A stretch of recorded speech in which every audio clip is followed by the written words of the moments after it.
પૈસાથી ભરેલી બેગ મળવાની છે। આ 7 રાશિઓને કાલ સવાર થતા જ બની જશે મહાકરોડપતિ। ઓમ નમઃ શિવાય। મિત્રો, અમારી આ યુટ્યુબ ચેનલમાં તમારા બધાનું હાર્દિક સ્વાગત છે। મિત્રો, જો તમે પણ ઈચ્છો છો કે તમારા પર ભગવાન ભોલેનાથની કૃપા બની રહે તો કમેન્ટ બોક્સમાં ઓમ નમઃ શિવાય લખીને વિડીયોને લાઈક અને શેર જરૂર કરો, જેથી ભગવાન ભોલેનાથની કૃપા તમારા પર બની રહે અને તમારા જીવનના દરેક કષ્ટ દૂર થાય।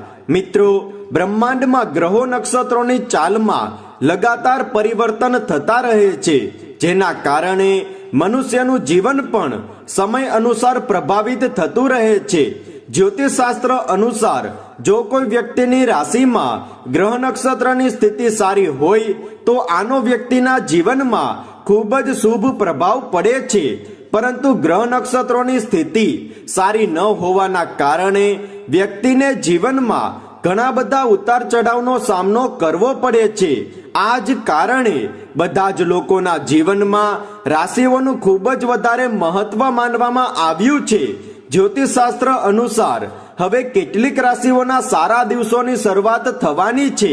આ રાશિના લોકો ઉપર માં લક્ષ્મીના આશીર્વાદ બનેલા રહેશે અને આ લોકો ખૂબ જ ભાગ્યશાળી સાબિત થશે। કિસ્મત ચમકવાના કારણે તમને ભારી ધનલાભ મળવાના યોગ પણ બની રહ્યા છે। તો મિત્રો, ચાલો જાણી લઈએ કે માતા લક્ષ્મીના આશીર્વાદથી કઈ રાશિના લોકો રહેશે ભાગ્યશાળી। મેષ રાશિવાળા લોકો માનસિક રૂપથી ખુશીનો અનુભવ કરશે। તમારા માટે આવનારા દિવસો ખૂબ જ સારા રહેવાના છે। માતા લક્ષ્મીના આશીર્વાદથી દાંપત્ય જીવનમાં ચાલી રહેલા તણાવ દૂર થશે। સંતાન તરફથી તમને કોઈ શુભ સમાચાર મળી શકે છે। પ્રેમ નિર્ણયોમાં તમને સફળતા હાંસલ થશે। કાનૂની નિર્ણયોમાં તમને વિજય હાંસલ થવાની સંભાવના બની રહી છે। નોકરીના ક્ષેત્રમાં તમારું માન સન્માન અને પ્રતિષ્ઠા વધશે। તમે આર્થિક રૂપથી ખૂબ જ મજબૂત બનશો। સિંહ રાશિવાળા લોકો ઉપર માતા લક્ષ્મીના વિશેષ આશીર્વાદ બનેલા રહેશે। કોઈ યાત્રા દરમિયાન તમને મોટો ધનલાભ પ્રાપ્ત થઈ શકે છે। તમારા દ્વારા કરવામાં આવેલી યાત્રા સુખદ રહેશે। સામાજિક ક્ષેત્રમાં તમારા માન સન્માનમાં વધારો થશે। કાર્યક્ષેત્રનું વાતાવરણ તમારા પક્ષમાં રહેશે। કોઈ મહત્વપૂર્ણ કાર્યમાં તમારા દ્વારા આપવામાં આવેલી સલાહ કારગર સાબિત થઈ શકે છે। તમારા સ્વાસ્થ્યમાં સુધાર આવશે। દાંપત્ય જીવનનો તમે આનંદ માણશો। જીવન સાથી તમારી ભાવનાઓને સારી રીતે સમજી શકશે। તુલા રાશિવાળા લોકોને પોતાના દ્વારા કરવામાં આવેલા કાર્યોનું શુભ પરિણામ હાંસલ થવાનું છે। મા લક્ષ્મીની કૃપાથી તમારા દાંપત્ય જીવનમાં ખુશીઓનું આગમન થશે। જે લોકો પ્રેમ પ્રસન્નથી જોડાયેલા છે તેના માટે આ સમય ખૂબ જ શુભ સાબિત થશે। વિદ્યાર્થી વર્ગના લોકોને શિક્ષણના ક્ષેત્રમાં ખૂબ જ શુભ પરિણામ હાંસલ થશે। તમારા ઘરમાં કોઈ નવા અતિથિનું આગમન થઈ શકે છે, જેનાથી ઘર પરિવારની ખુશીઓમાં વધારો થશે। તમે તમારા પરિવારના લોકો સાથે કોઈ ધાર્મિક કાર્યક્રમમાં હિસ્સો લઈ શકો છો। સગા સંબંધીઓનો પૂરો સહયોગ મળશે। આ દરમિયાન તમારી મુલાકાત પ્રભાવશાળી લોકો સાથે થઈ શકે છે। ધન રાશિવાળા લોકોને માતા લક્ષ્મીની કૃપાથી આવકના નવા સ્ત્રોત હાંસલ થશે। કાર્યક્ષેત્રમાં તમને કોઈ નવા અનુભવ પ્રાપ્ત થઈ શકે છે। અચાનક ધન પ્રાપ્તિની સંભાવના બની રહી છે। રચનાત્મક કાર્યોમાં વધારો થશે। પિતાની સહાયતાથી તમે તમારા જરૂરી કાર્યો સફળતાપૂર્વક પૂર્ણ કરી શકશો। તમારા સ્વાસ્થ્યમાં સુધાર આવશે। વિદ્યાર્થીઓનું મન શિક્ષણમાં લાગશે। શિક્ષકોનો પૂરો સહયોગ વિદ્યાર્થીઓને પ્રાપ્ત થશે। મકર રાશિવાળા લોકો દ્વારા કરવામાં આવેલી યાત્રા સફળ થશે। મા લક્ષ્મીની કૃપાથી કાર્યસ્થળ પર તરક્કી અને આવકમાં વધારો થવાની સંભાવના બની રહી છે। ઘર પરિવારના લોકો સાથે તમે શાંતિપૂર્ણ સમય વ્યતીત કરશો। માતા પાસેથી પ્રેમ અને સહયોગ મળશે। તમારી માનસિક પરેશાનીઓ દૂર થશે। કાર્યક્ષેત્રમાં તમે સારું પ્રદર્શન કરશો। મિલકતના નિર્ણયોમાં તમને સફળતા મળવાની સંભાવના બની રહી છે. કુંભ રાશિવાળા લોકોનું જીવન આરામદાયક રહેવાનું છે. મા લક્ષ્મીની કૃપાથી તમને આર્થિક લાભ મળવાની સંભાવના બની રહી છે. ભાઈ બહેનો સાથે તમે સારો સમય વ્યતીત કરશો. તમારું ભાગ્ય પ્રબળ બનશે. તમે તમારા વિરોધીઓ પર ભારી રહેશો. કાર્યસ્થળ પર કાર્ય કરવા વાળા લોકો તમારું સન્માન કરશે. તમે તમારા જૂના મિત્રો સાથે મુલાકાત કરી શકો છો, જેનાથી તમારી જૂની યાદો તાજી થશે. પ્રેમ સંબંધિત નિર્ણયોમાં તમે ભાગ્યશાળી રહેશો. વૃષભ રાશિવાળા લોકોને ખૂબ જ સમજી વિચારીને નિર્ણય લેવાની આવશ્યકતા છે. કોઈ વાતને લઈને તમે માનસિક તણાવમાં રહી શકો છો. તમારું સ્વાસ્થ્ય કમજોર પડી શકે છે. એટલા માટે તમે સ્વાસ્થ્ય પ્રત્યે કોઈ પણ લાપરવાહી ન કરો. તમારા ખર્ચાઓમાં વધારો થવાની સંભાવના બની રહી છે, જેના કારણે તમારા ઉપર આર્થિક બોજ વધી શકે છે. આ દરમિયાન તમારા દાંપત્ય જીવનમાં ઉતાર ચઢાવ આવી શકે છે.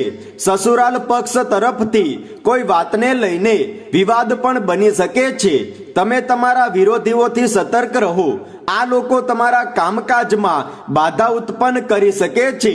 કાર્યસ્થળ પર તમે કંઈક અલગ કરવાની કોશિશ કરશો. મિથુન રાશિવાળા લોકોનો સમય ઠીક ઠાક રહેવાનો છે. તમારી આવક વધશે, પરંતુ તેના અનુસાર તમારા ખર્ચાઓ પણ વધી શકે છે. પ્રેમ સંબંધિત નિર્ણયોમાં તમને સફળતા મળી શકે છે. તમે કોઈ પણ કાર્યમાં જલ્દબાજી કરતા બચો, અન્યથા તમારે ભારે નુકસાન ભોગવવું પડી શકે છે. સંતાન તરફથી તમને સુખની પ્રાપ્તિ થશે. દાંપત્ય જીવનમાં કોઈ મોટી ચુનૌતીઓ ઉત્પન્ન થઈ શકે છે, પરંતુ છતાં પણ તમારા વચ્ચે પ્રેમ બનેલો રહેશે. કાર્યક્ષેત્રમાં કામકાજનો ભાર વધારે રહેશે. નોકરી પ્રાપ્તિના પ્રયાસો સફળ થઈ શકે છે. કર્ક રાશિવાળા લોકોનો સમય સામાન્ય રહેવાનો છે. તમે તમારા કામકાજમાં સંપૂર્ણ ધ્યાન કેન્દ્રિત કરશો, જેનું તમને શુભ પરિણામ હાંસલ થશે. મિલકતના નિર્ણયોમાં તમારે સમજદારીથી કામ લેવાની આવશ્યકતા છે. ઘર પરિવારના કોઈ સદસ્ય સાથે થોડો વાદ વિવાદ થવાની સંભાવના બની રહી છે. તમે તમારા પારિવારિક મામલામાં સમજી વિચારીને નિર્ણય લો. વિદ્યાર્થી વર્ગના લોકોને શિક્ષણમાં ધ્યાન આપવાનું રહેશે. અચાનક તમારે કોઈ મોટી યાત્રા પર જવાનું થઈ શકે છે. વાહન ચલાવતી વખતે લાપરવાહી ન કરો, નહીં તો આનું ભારે નુકસાન તમારે ભોગવવું પડી શકે છે. કન્યા રાશિવાળા લોકોનો આવનારો સમય થોડો કઠિન રહી શકે છે. તમને તમારી કિસ્મતનો સાથ ન મળવાના કારણે કામકાજમાં પરેશાનીઓનો સામનો કરવો પડશે. તમારું મન કોઈ વાતને લઈને પરેશાન રહી શકે છે. માનસિક તણાવમાં વધારો થશે. કામકાજમાં સફળતા મળવામાં થોડી વાર લાગી શકે છે. તમે તમારા ખાનપાન પર કાબુ રાખો, અન્યથા પેટ સંબંધિત પરેશાનીઓ ઉત્પન્ન થઈ શકે છે. તમને તમારા નાના ભાઈ બહેનોનો પૂરો સહયોગ પ્રાપ્ત થશે. તમને આર્થિક સહાયતા મળવાની સંભાવના બની રહી છે. માતા પિતાના આશીર્વાદ તમારી સાથે બનેલા રહેશે. વૃશ્ચિક રાશિવાળા લોકોને ઘણી બધી ચુનૌતીઓનો સામનો કરવો પડી શકે છે. કામકાજમાં મુશ્કેલીઓ ઉત્પન્ન થવાના કારણે માનસિક તણાવમાં વૃદ્ધિ થઈ શકે છે. તમારા ખર્ચાઓમાં વધારો થશે. તમારે કોર્ટ કચેરીના નિર્ણયોથી દૂર રહેવાની જરૂરત છે. દાંપત્ય જીવનમાં ઉતાર ચઢાવ બનેલા રહેશે. તમારે તમારા ગુસ્સા પર નિયંત્રણ રાખવાનું રહેશે. જો તમે કોશિશ કરશો તો બધી જ મુશ્કેલીઓનો સામનો કરી શકો છો. અચાનક કોઈ મોટી યાત્રા પર જવાનો યોગ બની રહ્યો છે. મીન રાશિવાળા લોકોનો સમય શુભ રહેવાનો છે. ઘર પરિવારમાં શાંતિ બનેલી રહેશે. તમે તમારા મનપસંદ ભોજનનો આનંદ લઈ શકો છો, પરંતુ આ રાશિવાળા લોકોને વાહન ચલાવતી વખતે સાવધાન રહેવાનું રહેશે. સંતાન તરફથી સુખ અને સહયોગ મળવાની સંભાવના બની રહી છે. વિદ્યાર્થીઓને સારા પરિણામ હાંસલ કરવા માટે વધારે મહેનત કરવાની રહેશે. તમારું દાંપત્ય જીવન સામાન્ય રહેશે. જીવન સાથીની સહાયતાથી તમે કોઈ પણ કાર્ય સહેલાઈતાથી પૂર્ણ કરી શકશો. મિત્રો, આવી જ જાણકારી મેળવવા માટે તમે અમારી ચેનલને સબસ્ક્રાઇબ જરૂર કરો અને કમેન્ટ બોક્સમાં સાચા દિલથી ઓમ નમઃ શિવાય અને જય માં લક્ષ્મી અવશ્ય લખી દો, જેથી ભગવાન ભોલેનાથ અને માતા લક્ષ્મીની કૃપા તમારા પર બની રહે અને તમે ધારેલા દરેક કાર્યોમાં તમને સફળતા મળે. જો આ વિડીયો તમને પસંદ આવ્યો હોય તો લાઈક કરો અને શેર કરો. ધન્યવાદ.